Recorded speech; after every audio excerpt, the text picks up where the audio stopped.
Ever had a feeling in the pit of your stomach that something was wrong?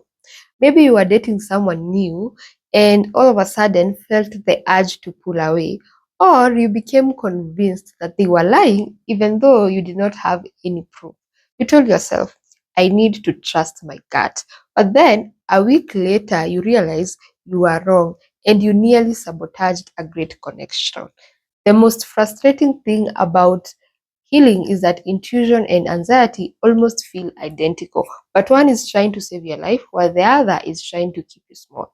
Today, I'm going to give you the exact litmus paper to tell the difference between the two.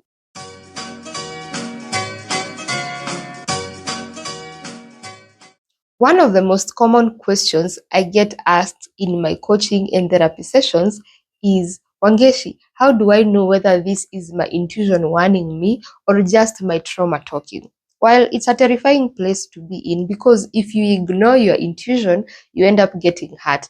But also, if you follow your anxiety, you stay lonely. To understand the difference, we first must acknowledge that both are survival mechanisms. Your intuition is your inner sage. It's your subconscious mind picking up on patterns that your conscious mind hasn't named yet. Anxiety, however, is your inner protector.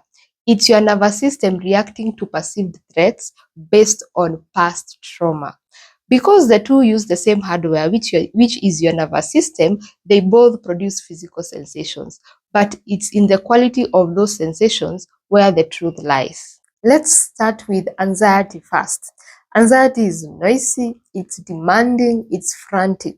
It usually feels like upward energy. It's the racing heart, the shallow breathing, it's the tight throat. It feels like a buzzing in your limbs. So, what is the narrative? Anxiety is obsessed with the future or the past. It uses words like always, never, what if. It tells a story of catastrophe. When it comes to urgency, it demands immediate action. It tells you to send that text right now, to leave right now, to fix it right now. Basically, it's a pushy energy. At the core or at the center is fear. It feels like you're being hunted. Intuition, on the other hand, is calm, neutral, and grounded. It's downward energy. It's a heavy sinking feeling in your actual gut. It doesn't make your heart race. It makes your body feel still. So what is the narrative? Intuition is about the present moment. It doesn't tell a long story or a what if novel. It's usually a simple and emotional statement of fact like, this doesn't feel right, or this person is not being honest. When it comes to urgency, intuition is very patient. It doesn't scream. It's a quiet knowing that remains there even when you are calm. At the core or at the center is clarity. Even if the news are bad, intuition feels right in a way that doesn't leave you shaking. When you're in the middle of a feeling and you don't know which one it is, I want you to use these filters. Number one, the calm test. If you were to take 5 deep breaths and regulate your nervous system, would the feeling disappear? Anxiety evaporates or changes when you regulate your nervous system or calm your body, while intuition, on the other hand, remains the same whether you're calm or panicked. Number two, the outcome test. Does the feeling focus on their behavior or your worth? Anxiety is usually worried about your worth, like when it tells you they don't like me. Intuition, on the other hand, is focused on the data. For instance, like their actions don't match their words. The last one is the time test. Does this feeling feel old? Does it feel like a familiar thing from your past?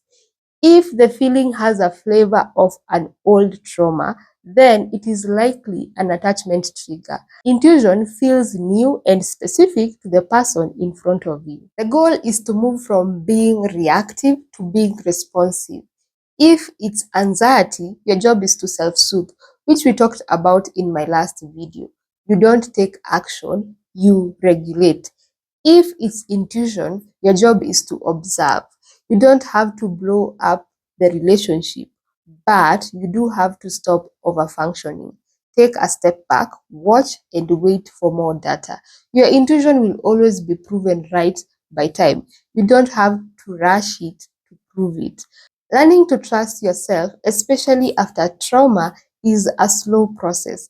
It's okay if you get it wrong sometimes, but every time you pause and ask, is this my intuition or my trauma talking?